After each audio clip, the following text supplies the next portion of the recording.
사랑하는 여러분, 우리는 코로나로 인하여 어떤 죽음이다라는 것에 대해서 많이 생각을 하게 되어집니다.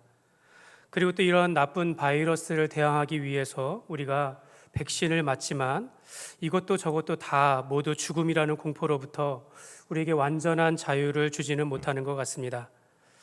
우리에게 주어진 한평생 주 안에서 우리가 믿음으로 살아가지만 혹시 우리가 죽음을 마지막이다라고 생각하면서 살아가고 있는 것은 아닌지요? 그러나 여러분, 그렇지 않습니다. 우리는 죽음이 우리의 인생의 끝이 아니라 죽음 이후에 새롭고 영원한 하나님의 나라의 삶이 있음을 우리가 믿고 살아가는 줄 믿습니다. 총신대학교의 설교와 교수이셨고 지금은 워싱턴 중앙장로교회의 담임이신 유흥열 목사님이 그의 페이스북에 죽음에 대하여서 이렇게 글을 남긴 것이 있습니다. 제가 그 글을 읽으면서 참 공감이 되어가지고 여러분들에게 한번 소개를 드립니다. 죽음은 모든 사람이 피하고 싶은 단어이지만 누구에게나 반드시 한 번은 찾아오는 손님과 같습니다. 하나님을 믿지 않는 사람에게 죽음이란 두려움의 대상이지만 하나님을 믿는 신자에게 죽음이란 삶을 마무리하는 완성의 시간입니다. 사랑하는 사람을 만나 새로운 인생을 펼치는 결혼을 정성껏 준비하듯이 죽음 또한 준비해야 합니다. 우리를 만드시고 세상에 보내시고 천국에서 우리를 기다리는 하나님을 만나는 시간이기 때문입니다. 따라서 죽음은 당하는 것이 아니라 담담하고 평온하게 맞이해야 하는 것입니다. 저는 이 글에서 참 크게 공감하는 것 중에 하나가 뭐냐면, 여러분, 죽음이다라는 것에 대해서 우리가 그냥 피하다가 당하는 것이 아니라 우리가 자연스럽게 맞이해야 할 한 삶의 과정이다라는 것입니다. 성도는 이 땅에서 하나님께서 우리에게 주신 재능과 은사를 따라서 우리가 맡겨진 직분이나 또 생업이나 이 일들을 해가면서 세상에 기여를 하고 교회에 기여를 하다가 그렇게 하나님께서 부르시는 그 날의 삶을 우리가 죽음을 맞이하며 영원한 하나님의 나라로 가는 것입니다. 그래서 우리는 새로운 영원한 세상을 맞이하는 그 시간이 바로 우리의 죽음이다라고 할 수 있겠습니다. 그래서 성도의 삶의 완성은 바로 천국에 들어가는 것으로 이루어집니다. 그러므로 여러분, 죽음은 우리가 당하는 것이 아니라 성도의 우리의 삶 가운데서 예수님께서 사망 권세를 이기시고 부활하셨기 때문에 예수님을 믿는 사람들에게는 죽음이 아니라 천국을 믿음으로 바라보면서 살아가기 때문에 우리는 죽음의 순간에도 평강 가운데 기쁨으로 살아가는, 기쁨으로 맞이하는 그런 삶이 되시기를 주님의 이름으로 축복합니다. 오늘 말씀 여호수아의 마지막인 이 여호수아에게도 그 인생의 마지막이 다가오고 있습니다. 여호수아의 인생을 생각할 때마다 저는 이 여호수아서를 이제 마지막에 종결하면서 여호수아의 인생을 바라보며 신약의 참 바울과 같은 인생을 살았다라는 생각을 하게 되어집니다. 바울은 내가 선한 싸움을 싸우고 나의 달려갈 길을 마치고 믿음을 지켰으니, 마치 여호수아가 이러한 인생을 살면서 말하는 것입니다. 그러면서 이제 인생을 살다가 그가 하나님께서 부르시는 나이가 110세인데 이제 100세가 훌쩍 넘어서 처음에는 이스라엘의 지도자들을 향하여 말하고 이제는 이스라엘 온 백성들을 세겜으로 불러들여서 그들에게 마지막 고별 설교를 하고 있습니다.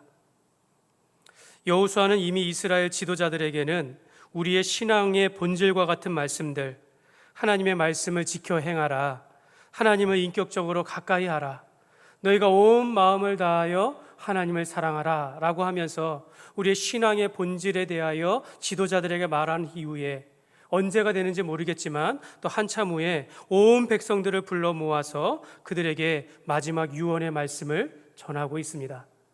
사실 여호수아는 설교자가 아닙니다. 그는 장수로서 평생을 살아왔지만 이제 이 마지막 때가 되어서 그들에게 마치 고별의 그 설교와 같은 말씀들을 그들 백성들에게 전하고 있는 것입니다. 오늘 말씀에 여호수아가 온 백성들을 불러 모아 이 고별 설교를 하는 장소가 세겜이다라고 말합니다. 여호수아가 세겜에서 마지막 말을 전하는 것은 매우 큰 장소적인 의미를 가지고 있습니다. 세겜은 가나안 땅의 중심부에 위치한 곳으로서 북으로는 에발산이 있고 남으로는 그리심산이 있는 그 중간의 지역들을 세겜이라고 합니다. 이곳에서 과거에 축복과 저주의 말씀을 선포하면서 백성들로 하여금 너희가 가나안 땅에 들어가거든 하면서 너희가 어떻게 행해야 할지를 백성들을 새롭게 하는 그런 갱신의 장소였습니다.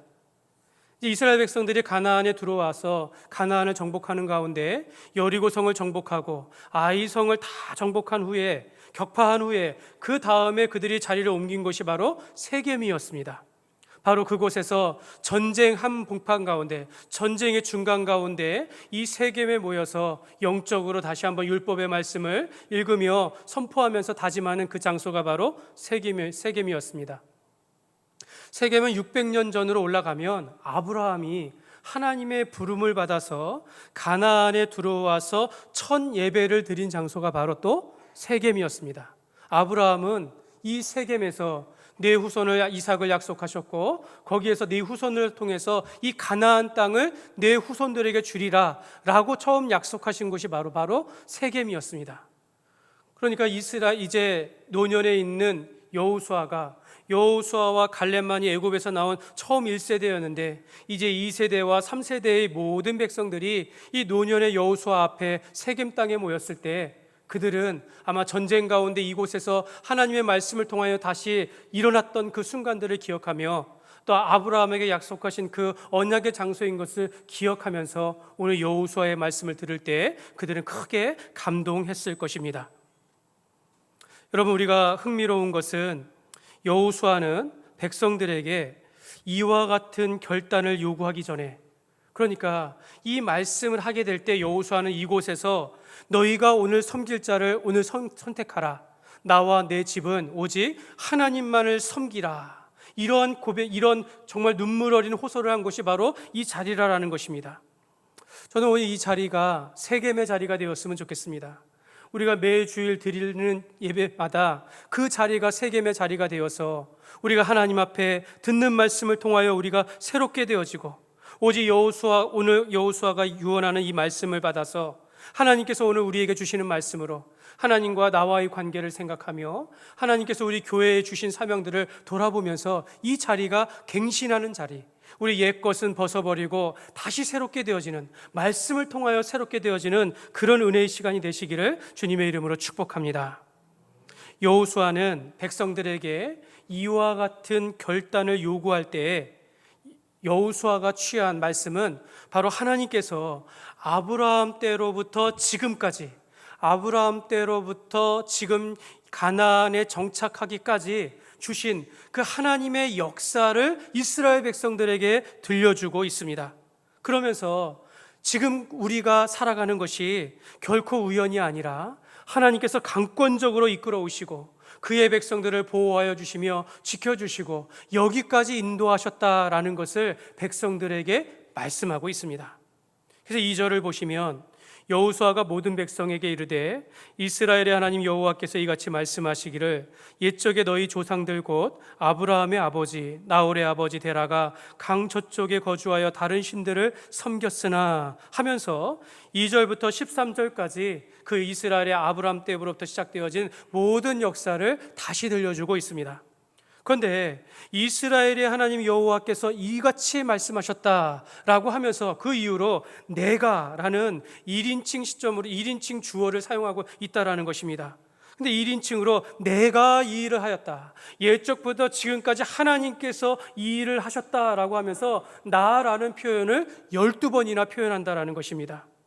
내가 아브라함을 불렀고 내가 모세와 아론을 보냈으며 내가 애굽에서 인도하여 내었고 내가 홍해를 건너게 하였고 내가 요단 동편을 점령하게 하였고 내가 아모리 족속을 멸절시켰고 내가 발람의 저주를 축복으로 바꾸었으며 내가 그 손에서 건지며 내가 왕벌을 보내면서 시온과 옥을 쫓아내었고 내가 너희가 수고하지 아니한 이 땅과 너희가 건설하지 아니한 이 성읍들을 주어서 너희가 거주하게 하였다라고 그렇게 말씀을 전하게 되어집니다. 여기서 말하는 내가, 이게 누굽니까? 하나님이십니다. 하나님께서 이스라엘의 역사를 여기까지 주도하여 인도하셨다라고 여호수아가 고백하는 것입니다. 여러분, 우리가 사실 믿는 자라면, 성도라면 우리의 삶의 모든 것이 하나님의 은혜였고 하나님께서 이 모든 역사의 주관자이시고 주인이시다라는 것을 고백하지 않는 사람들은 없습니다. 여호수아가 여호와 하나님께서 하셨다라는 것을 12번이나 말하였다라는 그 자체가 여호수아의 신앙이다라는 것이죠. 여호수아의 인생을 돌아보며 하나님께서 그 일을 행하셨다라고 말하는, 바로 여호수아 스스로 하나님의 주권을 인정하며 그 말씀을 순종하는 그런 믿음의 신앙 고백이다라는 것입니다. 하나님께서는 내가 이 일을 행하였다라고 말할 수 있는 유일한 하나님이십니다. 하나님은 내가 하였다라고 말할 수 있는 유일한 분이시고, 우리는 하나님께서 하셨습니다 라고 우리는 고백을 하면서 감사하는 것입니다. 우리가 보통 연말이 되고 이렇게 각종 시상식을 보면 크리스찬들이, 믿는 사람들은 그 수상을 하게 되어지면 말을 할 때 인사말 속에서 먼저 내가 이 상을 받기까지 하나님께서 여기까지 인도하신 것, 하나님께 영광을 돌립니다, 하나님께 감사를 드립니다, 하나님께서 해주셨습니다, 이런 고백을 참 많이 하는 것을 우리가 듣게 되어집니다. 우리가 이 청년 가운데 래퍼 BY라는 청년이 있습니다. 지금 이제 군 생활을 하고 있는데요, 그가 과거에 이제 수상을 하면서 이 래퍼이면서 신자로서 수상을 받게 하는 게 쉽지 않은데, 이 한 번 수상을 하면서 그가 이 수상 소감을 한 것이 제가 기억이 납니다. 그가 말하기를 자기는 어렸을 때 꿈을 꾸었는데 내가 언젠가 상을 받게 되어지면 내가 꼭 이 말을 하리라 하면서 수상 소감을 한 것이 요한복음 1장의 말씀을 자기가 암송을 하였다라는 겁니다. 그러면서 마지막에 말하기를 저는 사장님도 없습니다. 저는 이 자리에서 감사드릴 분은 오직 하나님뿐이시고 내가 하나님의 역사 가운데 쓰임을 받은 것에 대해서 하나님의 역사 속에 들어오게 오심을 감사드립니다 하면서 고백하는 그 수상소감을 들으면서 제가 얼마나 참 그거 보면서도 참 은혜가 됐다라는 기억을 하게 되어집니다. 여호수아가 백성들에게 들려주는 하나님께서 여기까지 인도하셨다라는 이 역사는 오늘 우리를 여기까지 인도하시는 그 하나님의 역사다라는 것을 우리가 기억해야겠습니다. 여러분, 우리가 믿음의 그 역사를 통해서 신실하신 하나님의 신앙, 하나님을 믿는 신앙이 바로 가장 올바른 신앙이다라고 할 수 있겠습니다. 하나님께서는 아브라함을 저 우상의 도시로부터 불러내주셨고 모든 그 애굽의 그 종살이하는 그 시간부터 이스라엘 백성들을 불러내셨으며 가나안 땅의 이 광야를 지나갈 때에도 낮에는 구름 기둥으로 밤에는 불 기둥으로 또 만나와 메추라기로 먹이시고 그들이 신발과 옷이 헤어지지 아니하도록 38년의 광야 생활을 지켜주셨다라고 말씀하고 있습니다. 하나님께서는 이스라엘 백성들이 그 어려운 가운데 있을 때에 발람의 저주를 축복으로 바꾸시기까지 하시면서 이스라엘 백성들을 보이지 않는 곳에서 그들을 인도하셨다라고 성경은 말씀하고 있는 것입니다. 여호수아가 고백하는 이 하나님의 역사 속에서 여러분, 우리가 꼭 기억해야 할 두 가지가 있습니다. 두 가지의 진리가 있는데, 첫 번째는 여러분, 자격 없는 죄인을 하나님께서 택하여 불러주셨다라는 것입니다. 오늘 이 아브라함이 들려주는 하나님의 역사 속에 보면 하나님께서는 아브라함과 그 아버지 데라를 저 강 저쪽에서 이미 그들은 다른 신들을 섬기고 있었다라고 말합니다. 성경에는 어디에도 아브라함이 자격이 있어가지고 하나님께서 그를 불러주셨다라고 말씀하지 않습니다. 아브라함은 저 우상의 도시에 있었을 때 그 집안이 그런 집안이었는데 하나님께서 아브라함을 택하여 그 가정을 불러내 주셨고 하나님께서 약속의 땅으로 인도하여 주셨다라고 말씀하고 있습니다. 마찬가지로 이스라엘 백성들이 400년 종살이로 애굽에 있었을 때에 하나님께서는 그들이 자격이 없음에도 불구하고 그들의 부르짖는 기도의 소리를 들으시고 그들을 그곳에서 구원하여 주셨다라는 것이죠. 이제 그러면 너희들은 이 가나안 땅에서는 어떻게 하겠느냐라고 그렇게 말씀하고 있는 것입니다. 사랑하는 여러분, 저와 여러분이 오늘 이 자리에 있게 된 것도 아브라함을 우상의 도시로부터 불러주신 것 같이 우리가 허물과 죄악으로 이미 죽을 수밖에 없었던 그런 운명이었는데 하나님께서 오늘 우리를 이 자리로 불러주신 것입니다. 에베소서 1장 4절과 5절에 보면 우리 같이 한번 읽겠습니다. 곧 창세 전에 그리스도 안에서 우리를 택하사 우리로 사랑 안에서 그 앞에 거룩하고 흠이 없게 하시려고 그 기쁘신 뜻대로 우리를 예정하사 예수 그리스도로 말미암아 자기의 아들들이 되게 하셨으니. 여러분, 이 말씀에 우리의 입장에서 우리의 공로는 아무것도 없다라는 것입니다. 우리는 이미 죄인으로 죽을 수밖에 없는 그런 죄악으로 인하여 죽을 수밖에 없었지만, 하나님께서는 창세전에, 이미 이 땅이 조성되기 전에 하나님께서 그 백성들을, 저와 여러분들을 택하여 주시고 때가 되었을 때에 예수 그리스도 안에서 우리를 불러주시며 믿음 안에서 하나님의 자녀들이, 하나님의 아들들이 되게 하셨다라고 말씀하고 있습니다. 사도 바울도 예수 그리스도는 허물과 죄로 죽었던 너희를 살리셨도다 라고 말씀하였습니다. 로마서 3장 10절과 10절에서 12절에 보면은 기록된 바 의인은 없나니 하나도 없으며 깨닫는 자가 없고 하나님을 찾는 자도 다 치우쳐 함께 무익하게 되고 선을 행하는 자는 없나니 하나도 없도다.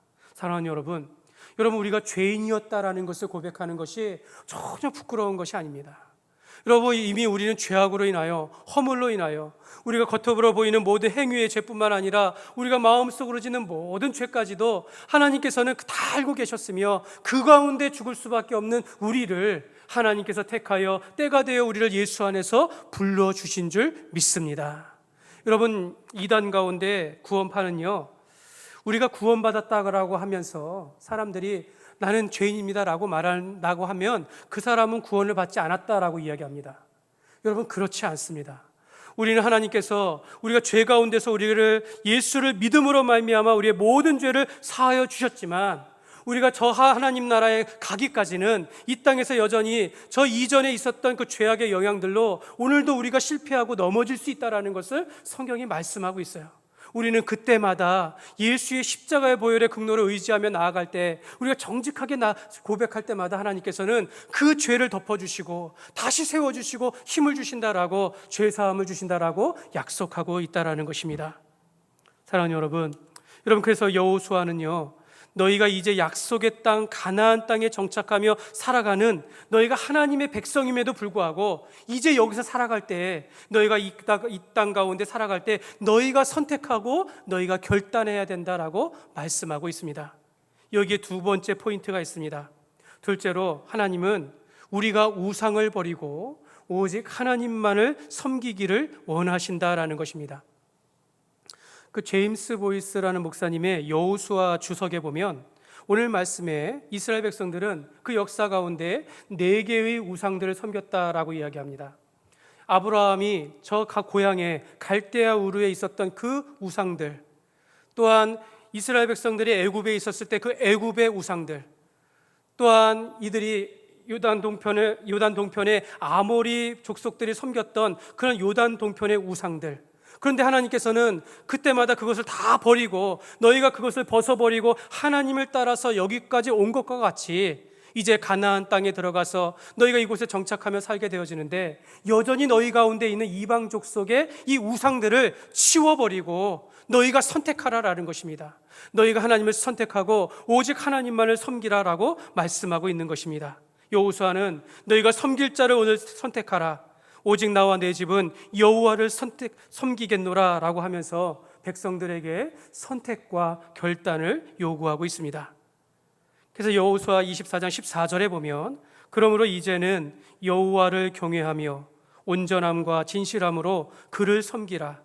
너희의 조상들이 강 저쪽과 애굽에서 섬기던 신들을 치워버리고 여호와만 섬기라. 만일 여호와를 섬기는 것이 너희에게 좋지 않게 보이거든 너희 조상들이 강 저쪽에서 섬기던 신들이든지 또는 너희가 거주하는 땅에 있는 아모리 족속의 신들이든지 너희가 섬길 자를 오늘 택하라. 오직 나와 내 집은 여호와를 섬기겠노라 하니.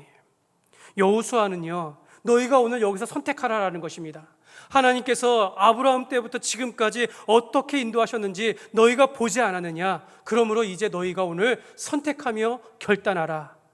너희가 누구를 섬길지 선택하라. 나와 내 집은 여호와만을 섬기겠노라 라고 말하며 백성들에게 선택과 결단을 요구하고 있는 것입니다. 사랑하는 여러분, 저는 오늘 이 말씀이 오늘 우리에게 주시는 말씀으로 받는 시간이 되기를 소원합니다. 오늘 우리 이 자리가 우리는 하나님을 믿기로 선택하며 평생에 하나님을 떠나지 아니하고 하나님을 경외하며 온전함과 진실함으로 하나님을 섬기리라는 그 결단하는 그런 은혜의 삶이 되시기를 주님의 이름으로 축복합니다. 혹시 여러분 가운데 목사님, 저에게 강요하지 마세요, 내 믿음은 억지로 되는 것이 아닙니다 라고 말할 수 있는 분은 없을까요? 여러분, 그렇지 않습니다. 여러분, 오늘이 아니면 우리에게 기회가 오지 않을 수도 있는 것입니다. 지금까지 저와 여러분들을 하나님께서 은혜로 여기까지 인도하신 것을 안다면 오늘 우리가 미룰 필요가 없다라는 것이죠. 우리가 여호수아 전체를 돌아보면서 하나님께서 이 백성들을 이 범람하는 요단강을 마른 땅과 같이 건너게 하지 않으셨습니까? 여리고를 그들이 침묵 가운데 행진하는 것으로만으로도, 외치는 함성만으로도 여호수아 그 여리고가 무너졌고, 또한 이 아이성이라도 우리가 방심하지 아니하고 하나님께서 치밀하게 도우셔서 그 성을 정복하게 하시며, 또한 기브온 전투에서 정말 하늘의 해를 멈추게 하시고 달을 멈추게 하시면서 그 전쟁 가운데 이기게 하신 그 하나님, 여러분, 우리 오늘 우리가 어떻게 이 선택을 미룰 수 있으며 결단을 우리가 미룰 수 있겠습니까? 오늘 우리는 하나님을 섬긴다라는 것을 우리가 평생에 결심하고도 남을 만큼 하나님께서는 우리와 함께 하시는 그런 분이시다라는 것입니다. 여호수아는 너희가 너희의 인생을 돌아보면서 이 모든 것이 하나님의 은혜였다라는 것을 너희가 깨닫게 된다면 너희가 오늘 너희 가운데 있는 우상들을 다 치워버리고 오직 하나님만 섬기라 라고 말하고 있는 것입니다.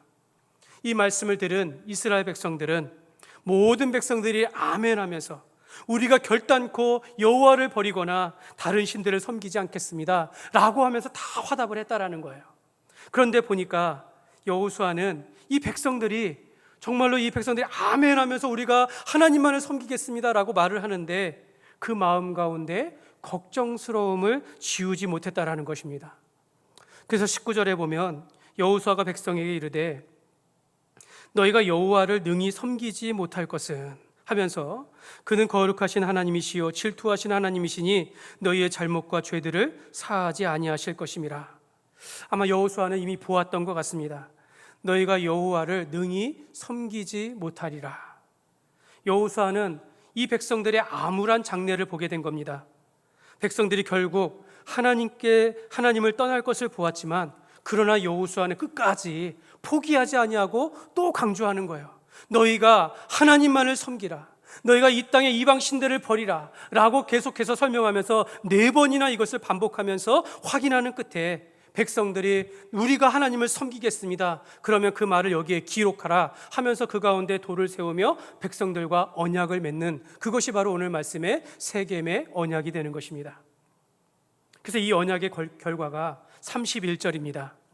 31절에 보면 이스라엘이 여호수아가 사는 날 동안과 여호수아 뒤에 생존한 장로들 곧 여호와께서 이스라엘을 위하여 행하신 모든 일을 아는 자들이 사는 날 동안 여호와를 섬겼더라. 그러니까 이 당대에 여호수아 앞에서 언약을 맺은, 선택하고 결단한 이 백성들은 그들이 사는 날 동안은 하나님을 섬겼다라는 것입니다. 그러나 그 이후에 이제 여호수아를 알지 못하는, 또 역사를 잊어버린 세대가 일어나면서 하나님을 알지 못하는 세대가 일어나자 이스라엘은 하나님을 버리게 되어지고 자기 소견에 옳은 대로 행하며 이방의 신들을 쫓게 되어지는 사사 시대가 되어지게 되는 것입니다. 오늘 우리의 시대가 이런 것 같습니다. 이미 우리는 헤어나올 수 없는 그런 타락한 현실 속에서 수많은 그리스도인들이 세속에 물들어가지고 하나님을 떠나가는 것을 우리가 보면서도 우리가 그래도 외치는 것입니다. 여러분, 돌아오십시오.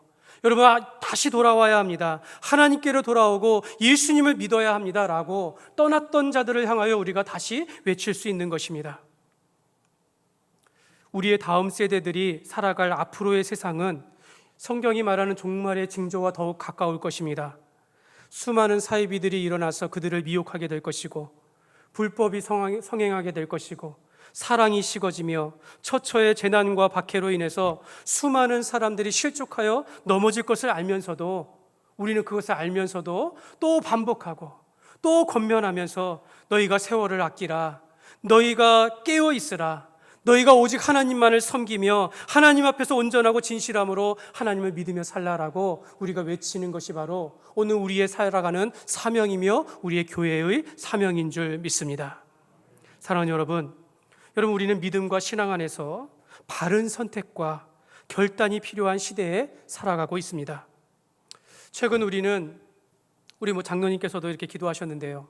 최근 우리는 평등법과 차별금지법에 대해서 이것이 제정되지 않기를 우리가 많이 기도하고 있습니다. 우리가 이 법을 반대하는 이유는 여러분, 남성과 여성 외에 또 다른 제3의 성을 인정하는 것이 바로 이 법안들입니다. 동성애자를 또 다른 사람으로 인정한 그 성으로 인정하는 것이고, 그리고 이 법이 제정되어지면 앞으로 수년 내에 동성 결혼을 허용할 수밖에 없는 그 길을 우리가 걷게 되는 것입니다.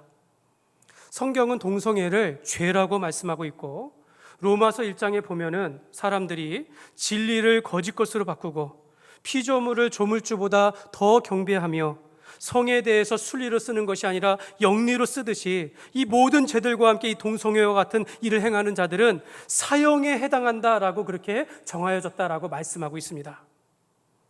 여러분, 지금 우리 시대는 이 문제를 심각하게 생각하면서 우리가 믿음과 신앙을 우리가 그래도 이렇게 지키면서 살아갈 수 있겠지만, 여러분, 이 법이 통과된다면 여러분, 성경이 말하는 모든 가정과 사회의 질서가 깨어지게 될 것이고, 이 모든 고통은 우리의 자녀들이 받을 것입니다. 오늘날 영국과 같이 그 나라에서는 예수의 복음을 전하고 이 말씀에 대하여 말하는 그 순간 반대편에 있는 사람들이 소송을 걸고 그것으로 인하여 핍박을 받는, 오히려 예수 믿고 교회 안에 살아가는 자들이 소수자가 되어서 박해를 받으며 살아간다라는 것입니다. 2011년에 그 미국 장로교가 동성애자에게 안수를 허용했습니다. 이게 무슨 말이냐면, 우리가 장립집사가 되어지고 장로가 되어지는 것을 이 동성애자라도 허용했다라는 것입니다. 2015년에 미국 연방법원이 이 동성결혼을 합헌으로 결정하게 되어지면서 이 미국 장로교도 이 동성혼을 합법화했습니다. 이 미국 장로교에 속한 대부분의 한인교회가 이 동성애를 죄라고 인정하며 동성혼을 인정하지 않았는데, 이 자기 교단 안에서 이 법안이 통과함으로 인해서 동성애자를 인정하고 동성혼을 합법화하는 교단이 법을 만들어 놓는 바람에 이 한인교회들이 갈 길을 잃어버린 것입니다. 그때 이 교단에 속한 뉴저지의 이 필그림 선교교회의 담임 목사님은 당회와 함께 이렇게 말합니다. 성경에 동성애는 죄라고 분명하게 말씀합니다. 그런데 우리가 이것을 죄가 아니라고 하는 것은 있을 수 없다라고 하면서 당회가 이 결정을 같이 하면서 교단의 동성애를 허용하고 동성혼을 허용하는 것에 대해서 문제를 제기하면서 우리가 모든 것을 잃어버린다 할지라도 믿음을 지키자 하면서 온 성도들에게 2,000명에 되는 성도들에게 투표를 붙였다라는 것입니다. 그래서 투표 결과 98%의 성도들이, 한인들이 이것을 동의하면서 그 교단을 탈퇴했다라는 것입니다. 그런데 이 목사님이 이 교회를 개척하신 목사님이에요. 그래서 여기까지 인도할 때 이 교회당이 이 가치로 봤을 때 140억이나 되는 이 교회당을 포기하고 나오게 되었다라는 것입니다. 사랑하는 여러분, 우리가 이러한 선택과 결단이 요구되는 이러한 시대에 우리가 살아가고 있는 것입니다. 여러분, 그 교회는 모든 것을 잃어버리고 이제는 지금 한 중고등학교 강당을 빌려가지고 그렇게 예배를 드리고 있다라고 합니다. 그런데 어찌된 일인지 교회를 떠났던 성도들이 이 교회가 진짜 교회다라고 하면서 성도들이 찾아온다라는 것입니다. 담임 목사님은 말하기를, 하나님께서 살아계시기 때문에 하나님께서 엘리야를 위하여 바알에게 무릎 꿇지 않은 자 7,000명의 선지자를 남겨두신 것 같이 오늘 하나님께서 우리에게 진리대로 또 말씀대로 살아가는 것을 우리가 두려워할 이유가 없다라고 그렇게 말씀을 합니다. 그 교회에 다니는 한 고등학생이 이런 말을 했다고 합니다. 저는 이 교회를 통해서 교회가 건물이 아니라 사람이다라는 것을 깨달았습니다. 필그림 선교교회가 이것을 증명하고 있다라고 하면서 자신이 갖고 있는 지금 이 불편함과 불편한 것에 대해서. 그래서 불편함과 편안함은 그냥 차이에 불과하다라는 것을, 그 차이를 뛰어넘는 것이 바로 우리 교회다라고 그렇게 말을 하는 것을 보았습니다. 사랑하는 여러분, 우리에게 아직 소망이 있습니다. 여호수아가 말한 것 같이 너는 섬길 자를 오늘 선택하라. 나와 내 집은 여호와를 섬기겠노라. 여호수아는 이미 결단을 했습니다. 나와 내 집은 여호와를 섬기겠노라. 여기서 내 집이다라는 것은 내 집의 가족들을 말하는 것입니다. 영어로 하우스홀드라고 해가지고 내 아내도, 내 집에 거느리는 모든 종들이나 모든 하인들도 다 우리는 하나님을 섬기겠노라, 이렇게 결단하고 있는 것입니다. 사랑하는 여러분 지금도 우리가 믿음도 신앙도 올바른 선택과 결단이 요구되는 시대에 살아가고 있습니다. 여러분, 모든 교회가 이러한 결단을 요구하지 않아요. 우리가 말씀을 준비하면서 이런 생각을 했습니다. 나는 과연 이런 여호수아와 같이 장수와 같은 이 용기와 결단력이 있는가? 바울의 고백과 같이 내가 선한 싸움을 싸우고 나의 달려갈 길을 마쳤으니 내가 믿음을 지켰노라 라고 그렇게 고백할 수 있겠는가? 제가 돌아보니까 그만한 이런 영적인 거인은 되지 못하더라고요. 내가 과연 이 영적인 거인과 같은 이 여호수아와 바울에 비하면 여러분, 우리가 얼마나 연약한 상태입니까? 우리가 얼마나 용기가 없는지 여러분, 우리가 부끄러움이 든다라는 것입니다. 그러면서 이 말씀을 준비하고 묵상하면서 찬양이 하나 생각이 나는 겁니다. 내일 일은 난 몰라요 라는 이 찬양이 생각이 나는 것입니다. 우리는 내일 일을 모르면서 그냥 염려하면서 오늘 하루하루를 살아가는 존재가 바로 우리다라는 것입니다. 우리는 정말 눈앞에 보이는 장애물로 인하여 넘어지고 또 죄의 영향으로 또 실패하고 내일 염려로 걱정하면서 그렇게 연약하게 살아가는 것이 바로 우리의 모습이 아닌가 생각을 하게 되어집니다.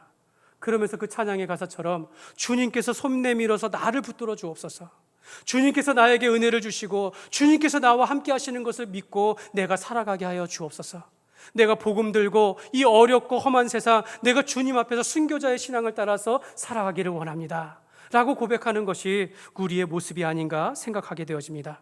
그러므로 사랑하는 여러분, 우리가 내일 또 넘어진다 할지라도, 내일 실패한다 할지라도 여러분, 내일 일은 내일 염려하시고 오늘 우리가 믿는 하나님과 오늘 들은 하나님의 말씀 앞에서 우리가 선택하며 결단하는 삶이 되시기를 주님의 이름으로 축복합니다. 오늘 나의 선택과 이 결단, 여러분 의심하지 마십시오. 내가 하나님을 선택하고 하나님을 믿으며 살리라 하면서 우리가 믿음으로 끝까지 하나님 앞에 살아가는 그런 복된 인생이 되시기를 주님의 이름으로 축원합니다.